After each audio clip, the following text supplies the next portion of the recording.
Hey everybody, welcome on in to Sports Live in the 215. Today is a very special day in Sports Live in the 215 history.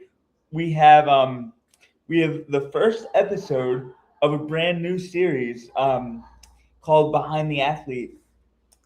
With me today is my is my buddy and coach Brad Evans. He's um, Gabby Hesse's assistant coach. He's also one of the administrators at JTCC. Brad, thank you for joining me and welcome to Behind the Athlete. Are you ready to go behind the athlete? Oh yeah, I'm good. I'm ready to go. Thanks for having me. Of course, of course. Thanks for coming on. Of course. So I want to kind of start with your tennis journey in general, um, just because people might not know how you got into tennis, the sport as a whole. So if you could dive into that, that would be really great insight. Sure. So I got injured in a vehicle accident when I was 19, which is actually in April was 30 years ago. Wow. So when I was in rehab, they asked me what I wanted to do recreational wise. And they tried to get me to do some basketball, but I told them no way. Yeah. I'm not good at basketball. So me and a buddy had been playing a little bit of tennis before I got injured, and they said I could do tennis. So I was like, all right, let's try tennis, and it just took. It just stuck. I started playing just playing around recreational.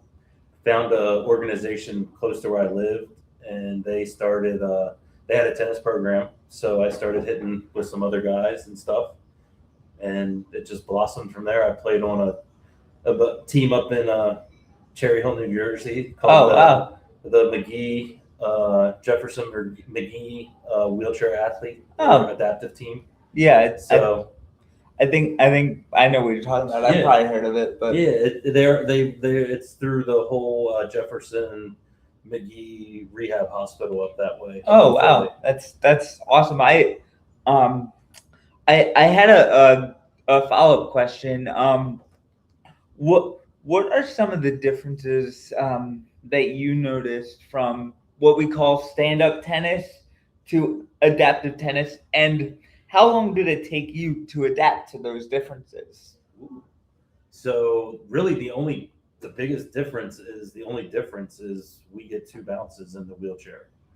So other Yeah, than that, everything else is the same. The lines are the same, the rules, everything else is the same. Just that second bounce that helps us if we need that extra bounce to get to get to the ball. Yeah. Yeah. Um, do what's um what's one thing you usually see in new players? Like what's the most common, I guess, flaw in their game that Mm. you're really used to seeing in your 30 years of coaching adaptive tennis? Well, I haven't been coaching for 30, Oh, but I've been coaching for about 5. yeah, I started after the pandemic.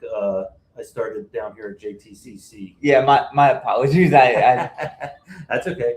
yeah, So, but I started I've been coaching for about almost 5 years. yeah, So, but the biggest thing for new players coming out onto the court and trying to do the wheelchair is moving and hitting the ball at the same time. yeah, It's like trying to put it all together. yeah. They can sit still and they can hit great shots, But but it's when you it's have the to move. multitasking. Yeah, Exactly. yeah, Is one of the hardest things I think everybody says. and that's not something you typically see in your standard versions of tennis, basketball, football, is because the moving for the athletes is already so second nature. Yep. The moving while playing is already so second nature that it, like, they almost don't think of it, that like that's sort of the learning curve. So with that being said, like what advice, like, well, not advice, but what would you what would you say to someone curious about like what JTCC's mission is? Oh, so well, JTCC's mission is tennis for everybody. So that's our big selling point is that we offer tennis for all different people. We offer for juniors, adults, adaptive. We pretty much offer everything adaptive now. The only thing we haven't is low vision tennis and uh, hard of hearing, like low vision and Yeah. deaf And tennis. and hard of hearing is Yeah, hard of hearing is Yeah. the two we haven't tackled yet. But everything else we pretty much offer. We do pair standing, we do veterans, we do Special Olympics. So that's our big push here at JTCC. If you want to try it, we offer it. Yeah. Are you guys? I don't want to spoil any plans by asking this question. See you, Rob. See you guys. I don't want to spoil any plans by asking this question, but are there plans in the works to get that hard of sight and hard of hearing tennis as part of the program, or is that not something? It's being researched a little bit, I guess I would say. I don't know how soon we're going to. We've experimented with it a little bit. We've played around with it. There's a couple organizations in the area that actually already do a low vision program and everything. So we're kind of Oh, okay. Yeah, Anne Arundel County, the Tennis Alliance actually already does a low vision program and everything. So Gabby and I have checked it out. So we're still trying to figure out how we can incorporate it into JTCC's plans. So are you asking questions of the Anne Arundel like tennis folks, or like I guess what I'm trying to say is are you kind of, and I know you're using them for research, but are you actively like searching them out and asking questions like how can we make this work at JTCC? Mm-hmm. Yeah, we've actually they've had a few clinics and stuff, and we've actually partaken. We've gone out and participated with them and everything to kind of see how they're running their programs and everything, to kind of see how we can run our stuff. That's awesome. If someone is kind of apprehensive about starting tennis or starting adaptive tennis with JTCC because they lack experience or they have a certain impairment you guys haven't tackled before, what's your or Gabby's message to them? Oh, that's easy. Try it.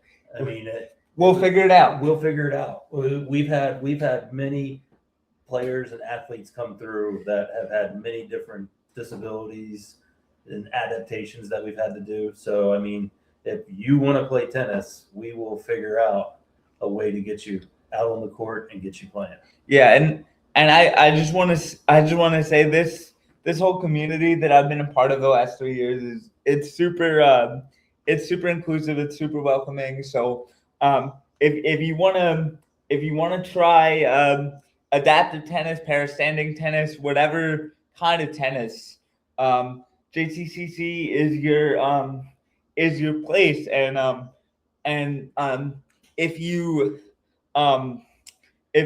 if you watch this video, make sure you use the hashtag tennis for everybody. That way it gets the word out for a great organization, and it helps out some really tremendous people trying to do some really tremendous things. With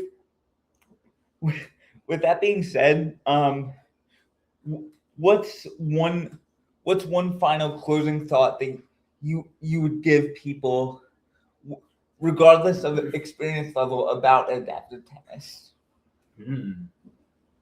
One thing. Well, that's a good question. One thing of advice. Probably that, I mean, for one, if you're hesitant, just trying it is the biggest thing. I think a lot of people are hesitant sometimes when they come out, but if you come to like a program like either here at JTCC, or I mean, there's programs up in the Philly area like the McGee team and everything. There's programs all up and down, all over the place, United States, the world. I mean, if you want to try it, you just have to go out and give it a shot. and see it. I mean, tennis isn't. I don't want to say it's not for everybody, but I mean, we like to try and make it for everybody, but obviously it's not everybody's cup of tea. Exactly. It's for everybody that wants to play it. Exactly. Yeah. With that being said, I really appreciate you taking the time and thank you for taking the opportunity. Before I let you go, we just have to do some post-production things. Okay. If you guys like what you see, subscribe to Sports Live in the 215. Subscribe to Hardcore Sports Network. Subscribe to Stream Punk Entertainment, and follow JTCC on all platforms. That's right. And as always, you just went behind the athlete. Thanks for having me. Of course.